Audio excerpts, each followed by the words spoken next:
Masih Pak Haji ya.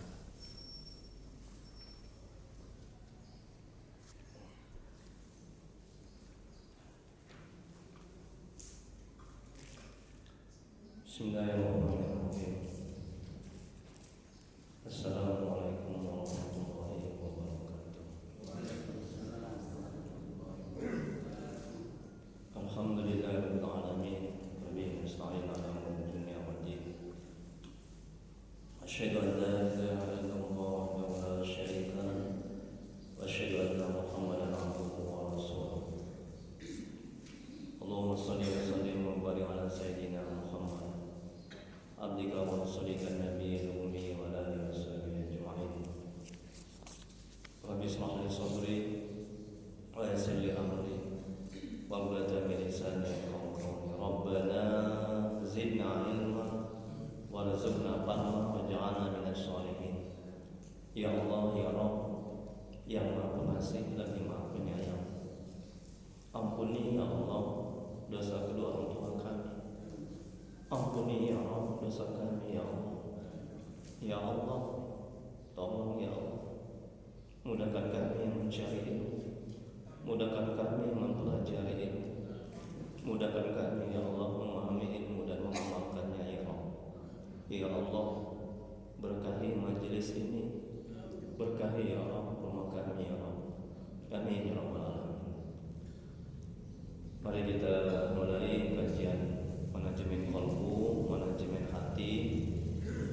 Kita ahlikam karangan Syekh Imam Ibnu Athaillah Sakandari, semoga Allah merahmati dan meridai. Amin ya rabbal alamin. Dengan membacakan umum kitab, adapun pahalanya kita hadiahkan untuk Nabi Muhammad SAW, keluarga dan sahabat-sahabatnya, kemudian untuk para tabi'in, tabi'ut tabi'in, untuk Syekh Al-Qadir Al-Jilani, untuk Syekh Imam Ibnu Athaillah Sakandari, untuk guru-guru kita, kedua orang tua kita, serta untuk kaum muslimin dan muslimat pada umumnya. Al-Fatihah. A'udzu billahi minasy syaithanir rajim. Bismillahirrahmanirrahim. Alhamdulillahi rabbil alamin. Ar-Rahmanir Rahim. Maliki yaumiddin. Iyyaka na'budu wa iyyaka nasta'in. Ihdinas siratal mustaqim. Siratal ladzina an'amta 'alaihim ghairil maghdubi 'alaihim waladdallin.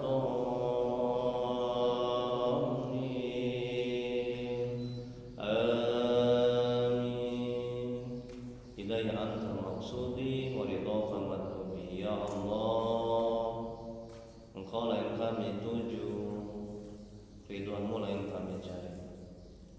Amin ya rabbal alamin. Bapak, Ibu, jemaah salat subuh yang dirahmati oleh Allah Subhanahu wa taala. Baik, sebelum kita masuk ya kajian ahlikam manajemen hati, saya jawab terlebih dahulu pertanyaan yang lalu ya. Ada jemaah sini yang bertanya, Ustaz, di surat Al-Falaq itu nama suratnya diambil dari isi ayatnya. Betul Pak Haji? Ya. Betul Bu? Di surat An-Nas nama suratnya diambil dari isi suratnya. Kenapa di surat Al-Ikhlas Qul huwallahu ahad namanya tidak diambil dari ayatnya, isi suratnya? Nah, yang pertama, tidak semua nama surat itu diambil dari isi ayatnya. Itu yang pertama. Terus yang kedua, isi surat Al-Ikhlas itu adalah mengenai tauhid. Jadi ikhlas itu dua maknanya. Dari segi kajian tauhid namanya memurnikan, artinya memurnikan. Dari segi kajian tasawuf, akhlak namanya artinya rela, ridho. Itu dari segi kajian tasawuf atau akhlak. Ya, tasawuf itu ilmu akhlak, ilmu hati, tentang hati, ilmu tentang bagaimana membagusi akhlak. Nah, jadi isi dari kandungan surat Al-Ikhlas adalah tentang memurnikan ketauhidan kepada Allah Subhanahu wa taala. Qul huwallahu ahad. Katakanlah Allah itu satu. Jadi di hati ini tidak ada yang lain selain Allah. Allah tidak beranak dan diperanakkan. Di hati ini hanya bergantung, bersandar murni kepada Allah. Tidak ada tempat meminta kecuali kepada Allah. Tiada yang berkehendak kecuali Allah yang menghendaki. Tiada yang berbuat kecuali Allah yang berbuat pada hakikatnya. Itulah mentauhidkan Allah. Ya. Itu dia jawabannya ya. Baik. Kita lanjuti hikmah yang ke-10, betul Bu? Ya, sebelum kita masuk hikmah yang ke-10, ya kita ulang sedikit tentang hikmah yang ke-9. Syekh Al-Imam Ibnu Athaillah Sakandari. Jadi bagi yang belum dapat hikmah yang ke-9 nanti bisa diambil ya, yang lalu ya. Syekh Al-Imam Ibnu Athaillah Sakandari, semoga Allah merahmati dan meridhoinya. Beliau mengatakan dalam kitab Al-Hikam kalam hikmahnya yang ke-9 yang lalu, berbagai jenis amal ibadah yang dikerjakan karena berbagai rupa, segala sesuatu yang datang pada gerak hati. Jadi hati ini adalah tempat ma'rifatullah, tempat mengenal Allah. Jadi Allah memberikan cahaya ma'rifatullahnya, cahaya mengenal Allahnya, cahaya hidayah, cahaya ma'rifatullah, cahaya iman, cahaya ihsan, cahaya tauhid itu ke dalam hati. Ya, Rasulullah SAW bersabda, kalau hati baik maka baiklah seluruh anggota tubuh. Jadi amal ibadah yang dikerjakan seperti zikir, sholat, baca Quran dan ketaatan lainnya itu dari gerak hati, itu dari bisikan hati, itu dari lintasan hati. Jadi ketika hati mengatakan ingin membaca Al-Quran, maka kita pun membaca Al-Quran. Ketika hati mengatakan ingin membantu orang, menolong orang, maka kita juga menolong orang. Jadi seluruh perbuatan anggota tubuh itu adalah muaranya dari hati yang menggerakkan. Ya, makanya kata Al-Imam, berbagai jenis amal ibadah, ya zikir, ya sholat, ya baca Quran, segala macam ibadah yang dikerjakan karena berbagai rupa, segala sesuatu yang datang daripada gerak hati. Nah, jadi ketika yang datang pada hati itu kita mau sholat tahajud, kita akan sholat tahajud. Ketika datang pada gerak hati itu, pada hati itu kita mau pergi ke majelis taklim, maka kita akan pergi ke majelis taklim. Nah, makanya harus dibersihkan hati agar supaya apa? Agar hati ini menggerakkan kita untuk ketaatan kepada Allah. Agar yang datang kepada hati ini adalah berupa kebaikan-kebaikan. Tapi kalau hati seseorang itu kotor, tidak baik, maka yang membisikkan yang datang adalah keburukan-keburukan. Syaitan, nafsu, itu yang membisikkan, itu yang menggerakkan. Makanya hati ini kan bahasa Arabnya apa Pak Haji, Bu? Kolbun, ya kan Bu? Kan manajemen kolbun, manajemen kolbu kan Bu? Manajemen hati. Kolbun itu artinya apa Bu? Kolbun Bu? Bolak-balik Bu. Kadang dia baik hati ini, kadang dia tidak baik. Masya Allah, tabarakallah. Jadi kalau hati ibu enggak ibu jaga, macam mana jaga hati supaya dia tetap baik, istiqomah dalam ketaatan Bu? Macam mana caranya?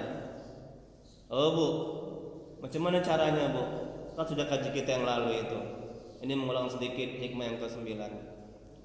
Macam mana hati ini supaya dia tidak menggerakkan ke dalam kemaksiatan, ya, supaya dia tidak mengajak, membisikkan, ya, dalam kemungkaran. Macam mana caranya hati ini supaya dia bergerak dalam ketaatan, menggerakkan dalam ketaatan? Caranya adalah berzikir. Hati ini harus ingat kepada Allah. Sekali hati ini lalai kepada Allah, tidak ingat kepada Allah, tidak zikir ingat kepada Allah, siap-siaplah hati ini akan dibisikkan syaitan, jin, nafsu. Kalau hati sudah dibisikkan, sudah digerakkan oleh syaitan, jin, nafsu, itu musuh kita itu, siap-siaplah kita akan berbuat kemaksiatan dan dosa, dan berat untuk taat kepada Allah. Paham ya Bu ya? Jadi kata Al-Imam, berbagai jenis amal ibadah, ini yang ke-9. Ya, ibadah apa aja yang dikerjakan karena berbagai rupa segala sesuatu yang datang pada gerak hati. Jadi bergantung kepada hati kita. Kalau hati kita baik, ya, maka yang datang ke dalam hati ini adalah berupa bisikan-bisikan gerakan yang baik-baik. Kalau hati kita enggak baik, nauzubillah, maka yang datang dari hati ini adalah yang membisikkan, yang menggerakkan kepada kemaksiatan dan dosa.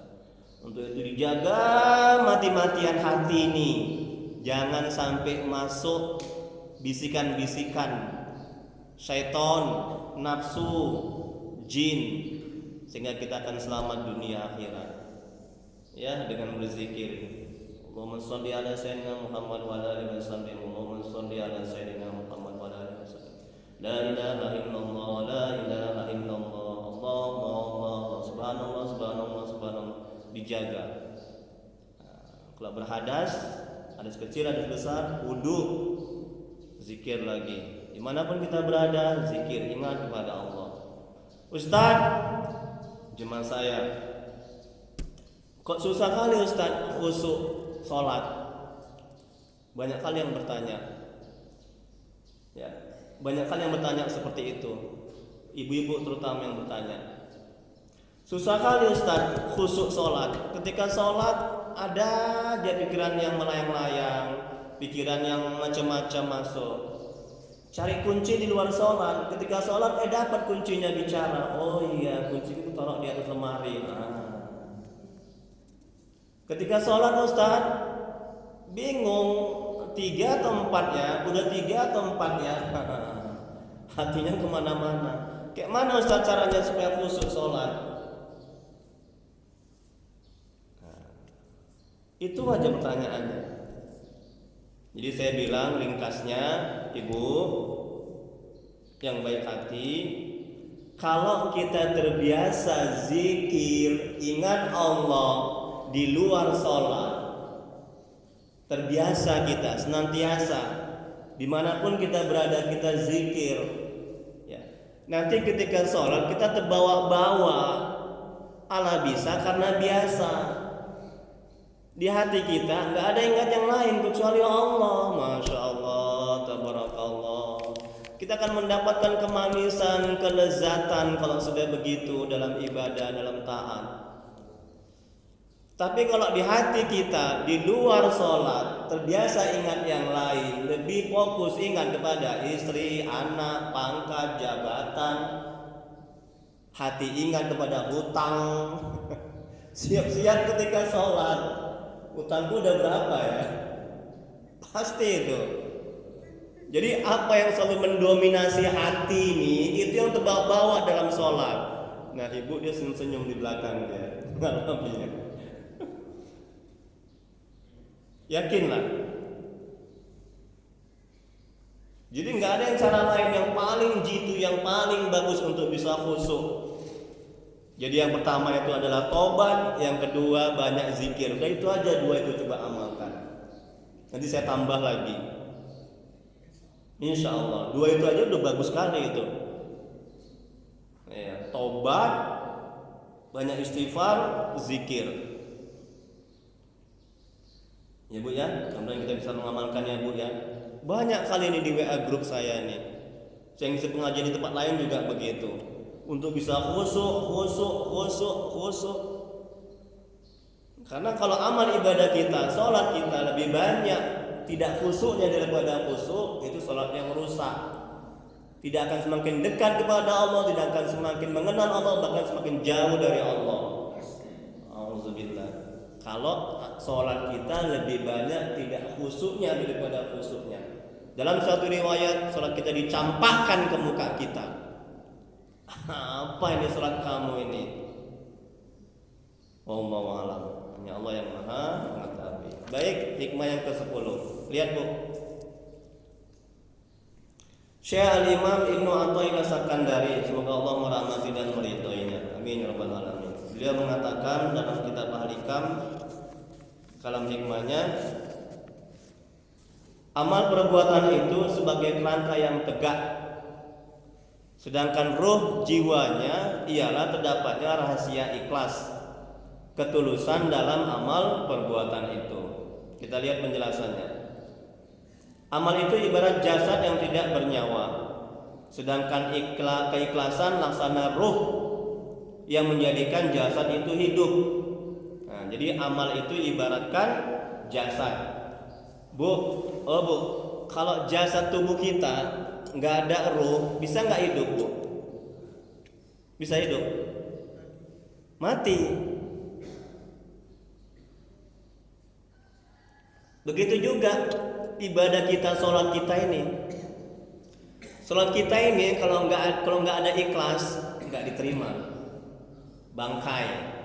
Jasad nggak ada ruh, mati, bangkai. Sholat kita nggak ada keikhlasan, ditolak, nggak diterima. Jadi mesti ikhlas. Ini kata Al-Imam. Kita lanjuti. Keikhlasan setiap orang berbeda-beda. Keikhlasan para abid ahli ibadah berbentuk bersihnya amal mereka dari sifat riya yang nyata maupun yang tersamar, dan dari yang didasari hawa nafsu. Mereka beramal karena Allah, mengharap pahala Allah, serta ingin selamat dari azab dan siksa Allah. Namun demikian mereka menisbahkan amal itu pada diri mereka dan menjadikannya sebagai tempat bergantung untuk meraih apa yang mereka inginkan. Nah, inilah para ahli abid, amalan para ahli abid. Mereka beramal karena Allah, ya. Kemudian berikutnya mengharap pahala Allah, ingin selamat dari azab dan siksanya. Dan mereka menisbahkan amal itu pada diri mereka dan menjadikannya sebagai tempat bergantung. Jadi mereka bergantung pada amal ibadah mereka, mereka bergantung kepada amal tahajud mereka. Nah, ini keikhlasan golongan pertama. Sementara itu, bentuk keikhlasan para muhibbin, ini golongan kedua, yaitu pencinta Allah, tergambar dalam niat amal mereka yang ditunjukkan sebagai wujud pengagungan dan penghormatan mereka terhadap Allah, yang memang banyak mendapatkannya dalam beramal mereka tidak bertujuan mendapat pahala atau takut dari siksa Allah. Masya Allah, Bu. Nah, jadi kita, Bu, beramal mesti kita ikuti golongan yang kedua, jangan yang pertama. Golongan yang kedua dia beramal adalah untuk mengagungkan, ya, sebagai wujud pengagungan dan penghormatan, menjalankan hak-hak Allah. Hak Allah itu dimuliakan, diibadahi, ya, dimalui, dicintai. Itu hak Allah. Jadi golongan kedua ini para muhibbin, mereka menjalankan ibadah itu semata-mata karena Allah, semata-mata ingin mengagungkan Allah, untuk menjalankan hak Allah. Jadi tujuan mereka beribadah bukan karena dapat pahala, takut siksanya. Mereka tidak bergantung bersandar kepada amal ibadah mereka, tapi mereka bergantung bersandar kepada Allah, kepada rahmatnya. Masya Allah, Bu. Tengok, Bu. Ayo dari mulai sekarang perbaiki niat ibadah kita. Ustaz, stres aku, Ustaz. Kenapa, Bu? Pak, aku udah beramal ibadah, tapi kok suamiku kok nggak taat ya? Aku udah banyak beramal ibadah, tahajud, banyak sedekah, tapi kok istriku kok masih liar aja, Ustaz. Aku udah banyak beramal ibadah, tapi kok aku kok miskin aja, utangku nggak lunas-lunas. Ini akibat dia bergantung bersandar kepada amal ibadahnya. Akibat dia beramal ibadah tujuannya semata-mata agar lunas utangnya, agar suaminya baik, agar istrinya baik, agar anaknya taat. Ini termasuk golongan yang pertama. Jadi mulai sekarang, Bu, ayo perbaiki niat kita beramal ibadah, ya, Bu, ya. Agar nggak kecewa, nggak stres. Aduh, Ustaz, stres aku, Ustaz, mau bunuh diri aku, Ustaz. Kenapa, Bu? Banyak kali, Ustaz, masalahku dalam rumah tanggaku nih, Ustaz. Nggak kuat aku, Ustaz. Aku udah ibadah, Ustaz, tapi kok nggak berefek ya? Nggak berefek. Jadi keluarganya nggak selesai-selesai masalahnya. Ini akibat bergantung bersandar kepada amal ibadahnya, kepada amal tahajudnya. Begitu dia jadinya. Ya. Jadi apa yang saya sampaikan, apa yang saya bagi ini sebagai pengalaman. Saya nggak sebutkan namanya, itu aib. Nanti dia buka YouTube saya, nanti dia marah, nanti ibu itu, bapak itu. Ustaz ini membuka aib orang ini, nggak boleh. Ya, banyak kali. Ya. Nah, ini akibat dia bergantung bersandar kepada amal tahajudnya. Kemudian berikutnya, lihat, Bu. Itu golongan yang kedua. Oleh sebab itu, Rabiatul Adawiyah, Masya Allah, Bu, ini seorang sufi besar. Banggalah Ibu, ini kaum ibu-ibu, ya. Rabiatul Adawiyah, ini seorang sufi besar, seorang ahli ibadah. Semoga Allah merahmati dan meridhoinya. Seorang yang sangat cinta kepada Allah. Jadi makam dia itu makam cinta, mahabbah kepada Allah, karena banyaknya ibadahnya. Oleh sebab itu Rabiatul Adawiyah berkata, aku tidak menyembahmu karena takut nerakamu atau berharap surgamu. Tengok itu, Bu. Dia ibadah itu bukan karena takut neraka, bukan berharap surga, ya. Tapi dia beribadah itu semata-mata karena hatinya cinta kepada Allah, karena Allah itu patut untuk disembah dan layak, karena Allah itu telah menciptakan kita.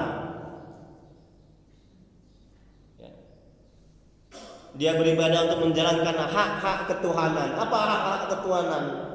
Disembah, diagungkan, dimuliakan. Masya Allah. Jangan lagi ibadah karena utang, supaya ini, supaya itu. Ya, Bu, ya. Halo, Bu. Nah, coba sama-sama, Bu, kita bereskan niat kita beribadah. Kita sedekah, jangan supaya jauhkan dari bala bencana. Kita bantu orang, jangan supaya kita dianggap orang yang hebat, orang yang mulia. Kita ngurus masjid, jangan dianggap kita ini orang yang suci, yang bersih. Kita mengaji di sini, niat kita jangan dianggap supaya kita ini ahli mencari ilmu, jangan. Buang semuanya itu. Kemudian berikutnya, lihat lagi Bu. Sementara itu, keikhlasan para arif berbentuk kesaksian dan pandangan mereka bahwa Allah semata yang menggerakkan dan mendiamkan mereka. Mereka tidak merasa memiliki daya dan upaya dalam hati. Oleh karena itu mereka tidak beramal kecuali dengan bantuan Allah, bukan dengan daya dan kekuatan mereka. Tingkatan keikhlasan para arif ini merupakan tingkatan keikhlasan tertinggi. Tengok tuh Bu. Ini para arif, orang yang sudah mengenal Allah. Ini tingkatan yang paling tertinggi. Mereka tidak memandang itu semua kekuatan mereka, daya upaya mereka. La haula wala quwata illa billahil aliyyil azim. Tiada daya dan upaya kecuali dengan bantuan pertolongan dari Allah Subhanahu wa taala. Masya Allah Bu, kita bisa beribadah, Allahu Akbar. Ini pada hakikatnya ini perbuatan Allah. Kalau enggak dengan daya dan upaya dari Allah Subhanahu wa taala, pertolongan Allah, kita enggak bisa ibadah. Tengok Bu, apa yang mesti kita sombongkan? Amal apa yang mesti kita banggakan? Jadi kita beribadah murni benar-benar karena Allah dan mengharap ridhonya. Ya Bu ya. Nah inilah ini. Jadi yang menggerakkan ini semuanya Allah, yang mendiamkan kita Allah, yang menggerakkan Allah. Pada hakikatnya itu semuanya perbuatan Allah. Bagaimana bisa kita sombong, ujub, takabur dan mengandalkan amal kita yang pada hakikatnya bukan kita yang berbuat, tapi Allah Subhanahu wa taala. Kita sebagai tempat sandaran perbuatan Allah.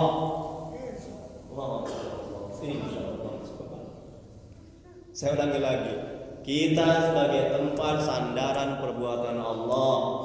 Masya Allah, Pak Haji senyum-senyum dia, hatinya berbunga-bunga, nikmat. Amin rabbal alamin. Ya. Nah, jadi wajah ini pancaran hati. Kalau hati ini bersih, merasa nikmat, lezat, wajahnya Bu senyum-senyum, senang, wajahnya ceria. Tapi kalau hatinya nggak baik, wajahnya Bu kayak dia mau cari setoran, monyong aja, cemberut aja. Pak minta duit Pak, uang belanja, ada kau, duit aja. Itu hatinya ndak baik, ya. Makanya bersihkan hati Bu. Baik, berikutnya. Sampai mana Bu sekarang Bu? Masya Allah, Ibu masih nyimak ya. Kalau kajian manajemen hati ini insya Allah menarik ya Bu ya. Ya, amin insya Allah. Syekh Abu Thalib Al-Makki, semoga Allah merahmati dan meridhoinya, berkata, ikhlas diwajibkan dalam agama. Dengan keikhlasan iman menjadi sempurna. Ikhlas adalah inti amal dan penentu diterima atau tidaknya suatu amal di sisi Allah. Amal tanpa ikhlas bagaikan kelapa tanpa isi, raga tanpa nyawa, pohon tanpa buah, awan tanpa hujan, anak tanpa garis keturunan, dan benih yang tidak tumbuh. Inilah Bu amal. Kalau pohon nggak ada buah, ada nggak artinya? Nggak ada. Kalau suami istri tanpa anak, hambar. Kalau nggak ada awan tapi nggak ada hujan, tidak baik. Ada raga, nggak ada nyawa, bangkai, tidak ada artinya. Ibadah tanpa ikhlas, ini kata Syekh Abu Thalib Al-Makki, ya, tidak ada artinya. Kemudian berikutnya seorang sufi berkata, orang yang marah ketika disebut aibnya adalah orang yang riya. Orang yang semakin giat beramal ketika dipuji dan mengendur amalnya ketika dicela adalah orang yang riya. Orang yang giat di hadapan orang dan bermalas-malasan ketika sendirian adalah orang yang riya. Salat Allahu Akbar. Bapak itu, ibu itu rajin kali dalam ibadah. Dalam salat dia senyum. Dalam hatinya siapa dulu? Berarti dia tidak ikhlas. Kemudian berikutnya Syekh Abu Thalib Al-Makki, semoga Allah merahmati dan meridhoinya, berkata, Orang yang terhadap yang kamu bersikap ria itu tidak dapat memudaratkanmu, tidak mampu memberikan kebaikan, tidak bisa memberimu rezeki, tidak sanggup menjagamu. Karena itu, ikhlaskanlah semua amalmu hanya untuk Allah yang memberi semua itu. Tengok tuh, Bu. Bu, oh Bu.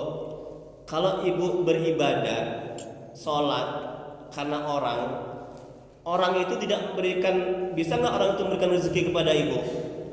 Nggak bisa. Bisa nggak orang itu memudaratkan ibu, memberikan keburukan kepada ibu? Tidak bisa. Bisa nggak orang itu menyelamatkan ibu? Tidak bisa. Untuk itu ngapain kita beribadah karena orang? Betul kan? Toh orang itu tidak bisa menyelamatkan kita, tidak bisa memudaratkan kita, memberikan keburukan kepada kita. Lebih baik kita beribadah karena Allah yang bisa menyelamatkan kita, yang bisa memberikan kebaikan kepada kita, yang bisa memasukkan kita ke surga, yaitu Allah. Masya Allah. Jadi gitu manajemen hatinya, Bu. Coba timbulkan kesadaran dalam hati. Oh, kalau aku beribadah karena si dia nggak bisa membuat aku kaya, nggak bisa membuat hatiku tenang, nggak bisa menyelamatkan aku. Ngapain aku beribadah karena dia?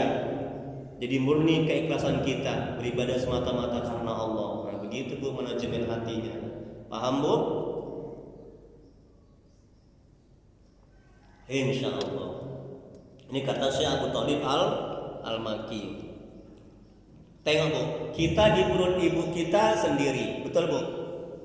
Bu, kita di perut ibu kita sendiri.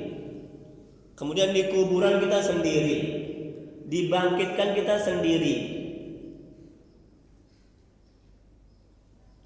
Orang lain nggak bisa bantu. Jadi bagaimana mungkin kita beribadah karena orang? Jadi harus beribadah semata-mata karena Allah. Lihat halaman 2, Bu. Para wali-wali Allah dan orang-orang sufi telah dikaruniai Allah dengan keikhlasan yang sejati dan tertinggi.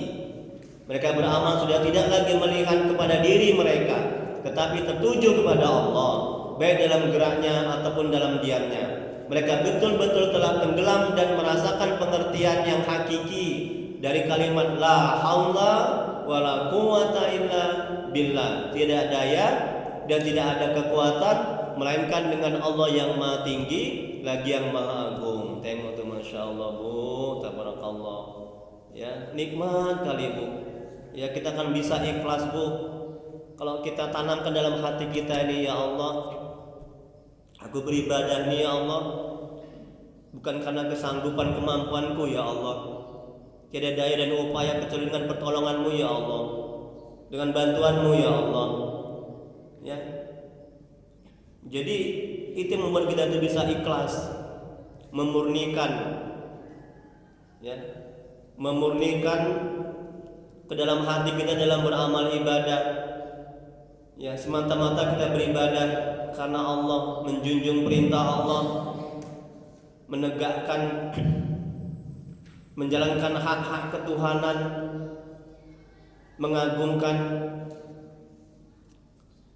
Kemudian berikutnya, inilah maksud sebagian ulama sufi dengan perkataannya, betulkanlah amal Anda dengan ikhlas, dan betulkanlah keikhlasan Anda dengan melepaskan diri dari daya dan kekuatan makhluk. Masya Allah. Kalau kita masih merasa kita bisa beramal karena kemampuan kita, karena kekuatan kita, karena kehebatan kita masih belum bisa ikhlas. Sedekah kita, Pak, ini ada duit, kita merasa itu uang kita.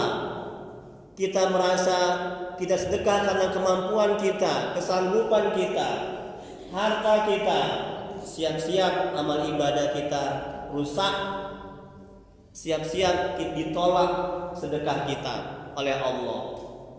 Kalau kita dalam hati masih merasa harta yang kita punya itu milik kita, itu karena kesanggupan kita, kemampuan kita, daya upaya kita, kehebatan kita, jeripaya kita, siap-siap amal ibadah kita ditolak.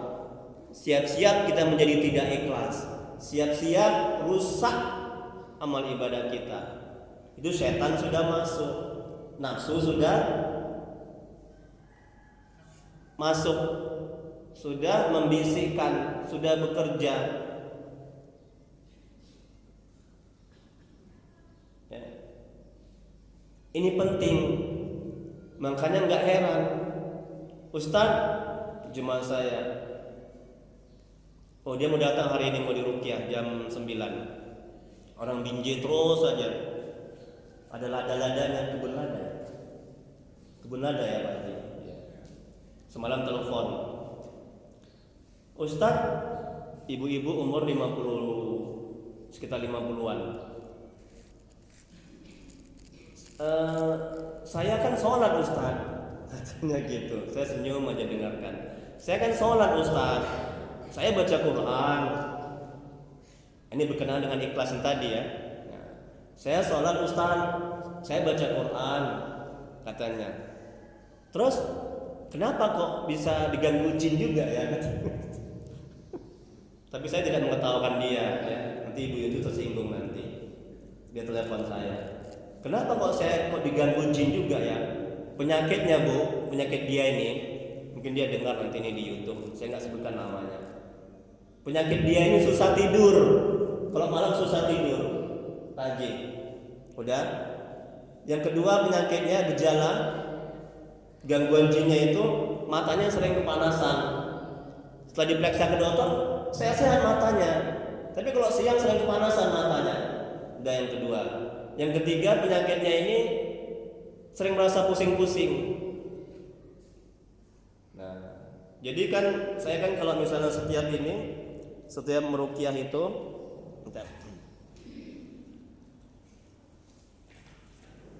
nah ini penting disampaikan.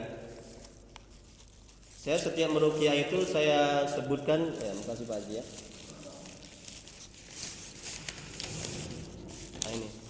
Nah, ini ciri-ciri orang yang diruqyah syar'iyah, gejala-gejala medis dan non medis yang terjadi 1 sampai 18. Jadi kalau ada terkena 1 aja atau 2, itu berarti dia kena gangguan jin. Dan 11 sampai 18 ini itu ciri-ciri orang yang disantet. Nah, jadi banyak pasien saya juga yang disantet ya. Kemarin juga begitu. Ada di YouTube ini. Ketika istri saya itu tahu, saya bawa dia ke, lupa saya ya. Ketika diruqyah, jin yang dalam tubuhnya ini ngomong gitu. Siapa kau? Kenapa kamu mau mengobati dia? Aku mau bunuh dia. Sok-sokan kali kau. Begitu. Sudah bukan ibu itu lagi. Sudah yang di dalam jin itu yang ngomong, yang di dalam tubuh ibu itu lagi yang ngomong. Jadi setelah diruqyah, ya alhamdulillah. Nah ini gejala-gejala. Yang pertama malas sholat, ada malas sholat nanti dicek. Kemudian sebagian atau keseluruhan sering masa pusing-pusing. Kemudian sulit tidur. Kemudian sering lupa jumlah rakaat sholat, sering resah. Kemudian bisa melihat makhluk gaib, nanti diceklis. Nah itu. Jadi kalau misalnya udah kena diceklis, semua diceklis, jadi bisa dianalisa. Oh ini penyakitnya kena gangguan jin. Oh ini disantet. Oh ini dikirimi dikirimi jin. Nah itu aja lah kerjaan saya Bu. Ya alhamdulillah. Jadi ibu itu bilang, Ustaz, saya kan sholat, saya kan baca Quran, kenapa kok juga diganggu jin? Jadi lebih kurang dia ada kena 7 checklist. Ya, dia sering merasa pusing-pusing, kemudian ini matanya panas, hatinya sering nggak tenang, nggak tentram, nah, nggak bisa tidur. Ini salah satunya di poin yang di poin 11, sulit tidur jika disantet. Orang yang disantet itu biasanya sulit tidur. Nah, Pak Haji tahu dia ini. Itu ciri-cirinya. Tapi belum 100%. Nah, untuk mengetahui 100%, tunggu diruqyah dulu baru ketahuan. Dia biasa akan keluar ngomong dia jin yang dalam tubuhnya itu. Nah, jadi saya bilang sama ibu itu, ibu sholat baca Quran, tapi juga tetap diganggu jin. Kenapa? Karena yang pertama sholatnya nggak pakai ilmu, yang kedua karena ibadahnya ibu nggak ikhlas. Ini ikhlas kaji kita sekarang ini. Beribadah supaya sembuh penyakit, beribadah supaya ibu itu dipoligami, selingkuh suaminya. Ibu itu nggak terima, akhirnya cerai. Oh, semangat kali ibu ini menengoknya, ini mendengarinya ya. Ini ilmu pelajaran ya bu ya. Kita ambil hikmahnya. Makanya saya sampaikan ini penting supaya bisa ikhlas dalam beramal ibadah. Akhirnya dia stres, dia minta diruqyah. Jadi jam 9 nanti datang. Kalau ibu mau nengok datang ke rumah saya. Nah, buat keluarga dia. Nah, ya. Ini ikhlas. Nah, jadi saya bilang sama dia, jadi ibu nggak ikhlas dalam beramal ibadah. Makanya ibu diganggu. Kalau kita nggak ikhlas dalam beramal ibadah, siap-siap kita diganggu oleh setan, jin, nafsu. Masuk dia cepat itu. Rusaklah amal ibadah kita. Baik, selanjutnya bu, nomor berapa bu? Yang mana bu? Ya? Ikhlas? Ikhlas adalah. Oke, alhamdulillah, terima kasih Pak Haji. Ikhlas adalah mengkhususkan hati untuk beribadah kepada Allah. Rahasia ikhlas adalah intinya, yaitu keyakinan tentang tidak ada daya dan upaya diri sendiri selain karena pertolongan Allah dalam beramal, dan tidak akan sempurna suatu amal tanpa ikhlas, walaupun ia tetap sah tanpanya. Tengok tuh bu. Kalau kita nggak ikhlas, amal itu sah. Sah beramal belum tentu diterima, betul? Untuk bisa diterima mesti ikhlas. Itu dia bu.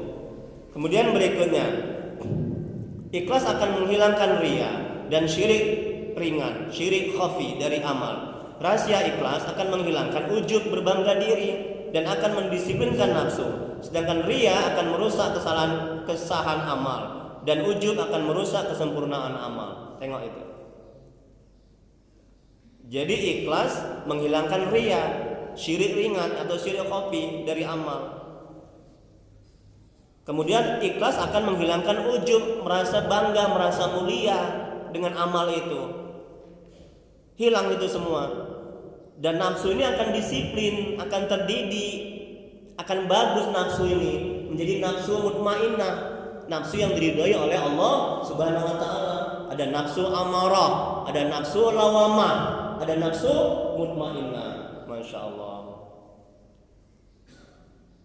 Kemudian berikutnya, semua amal hanyalah kulit, rangka dan jasad, sedangkan ruhnya adalah ikhlas dalam perbuatan. Seperti halnya tidak ada penopang untuk kulit kecuali ruh, karena jika tidak demikian kulit akan menjadi sekedar bangkai. Maka tidak ada penopang untuk amal-amal badan dan hati kecuali adanya keikhlasan. Jika tidak ada keikhlasan, maka amal hanyalah kerangka yang berdiri dan kulit kosong yang tidak ada berharga. Tidak ada artinya. Kemudian berikutnya Allah berfirman, Quran surah Al-Baqarah ayat 5, padahal mereka tidak disuruh kecuali untuk menyembah Allah dengan memurnikan, yaitu menyembah dengan ikhlas, ketaatan kepada Allah dalam menjalankan agama dengan lurus. Ini perintah Allah supaya kita ikhlas. Al-Baqarah ayat 5. Kemudian berikutnya Rasulullah SAW bersabda ketika menyampaikan firman Allah, akulah yang terkaya di antara mereka yang mereka sekutukan. Barang siapa yang menyekutukanku dengan yang lain, maka aku tinggalkan dia beserta sekutu mereka.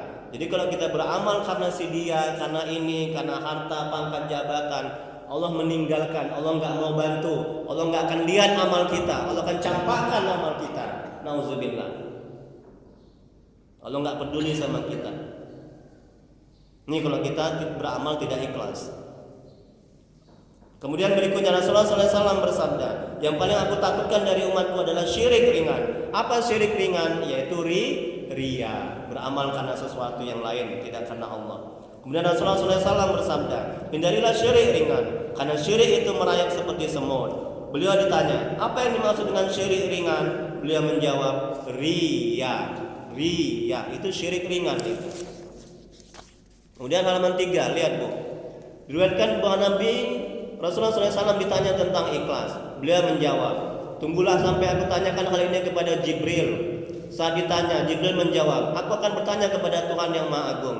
Kemudian Jibril bertanya kepadanya, ya, dan Allah menjawab, ikhlas adalah salah satu rahasiaku yang aku titipkan di hati orang yang aku cintai dari hamba-hambaku. Ikhlas tidak bisa dilihat oleh satupun malaikat sehingga dia bisa mencatatnya, tidak juga oleh setan sehingga dia bisa merusaknya. Bu, jadi ikhlas itu karunia Allah, pemberian Allah, anugerah Allah. Bukan karena ibadah kita bisa ikhlas, bukan karena amal tahajud kita. Agar Allah memberikan keikhlasan ke dalam hati kita, bersihkan hati kita dari penyakit-penyakit hati. Sepanjang hati kita masih belum bersih, Allah tidak akan memberikan, mengkaruniakan keikhlasan ke dalam hati kita. Ini kata Nabi, bukan kata saya.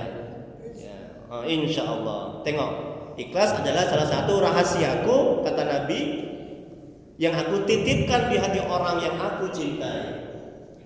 Banyak bertobat.